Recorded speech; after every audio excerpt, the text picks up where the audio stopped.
More than 100 people currently living in Fresno shelters will need to find a new place to stay by the end of the year due to a lack of funding. Action News anchor Nick Garcia is at the live desk with why the money has dried up and what's being done to help those in need. Nick?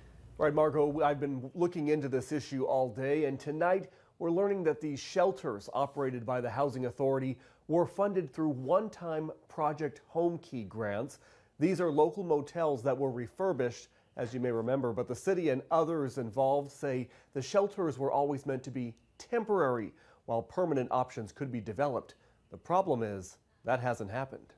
It is hard. Raymond Reyes has only been living at the Journey Home Shelter off Parkway Drive in West Central Fresno for a week. Before that, he was living on the streets. I had an apartment, but the rent went up. We're paying now like $2,000. In August, it was going to go up to, a little bit higher, so we couldn't afford it. There are dozens of stories like Raymond's. In fact, there are 120 of them at Journey Home and Golden State Triage Center off Olive Avenue. Both shelters are owned by the Fresno Housing Authority and funded by the city through Project Homekey grant money, which has now dried up. Both will close by the end of the year unless another source of funding is secured. This is tough. I mean, this is not, would not have been, the ideal situation, but we are really optimistic that permanent housing for people as opposed to a temporary shelter is going to be a better long-term solution for these individuals and families.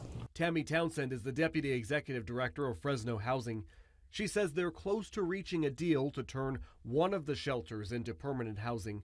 Meanwhile, though, 120 people will need to find a place to live, which the Housing Authority is assisting with.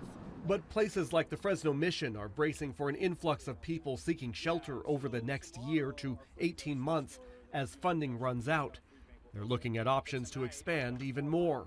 The federal money, the state money is gone, and we can cry about all we want. But at the end of the day, if people in Fresno really want to change community, they have the power to provide more money than the state government, more money than the federal government. As for Raymond, he's trying to get back on his feet. You might have to find somewhere else, and then what are you going to do? Well, save up and try to get an apartment. Moving forward, because he knows how difficult the alternative is. Because if you give up, where are you going to go? In the street.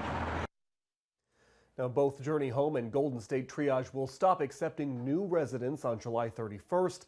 A typical stay at one of those shelters, for those who may be wondering, is about 90 days. The first is set to close in November. At the live desk, I'm Nick Garcia, ABC 30 Action News.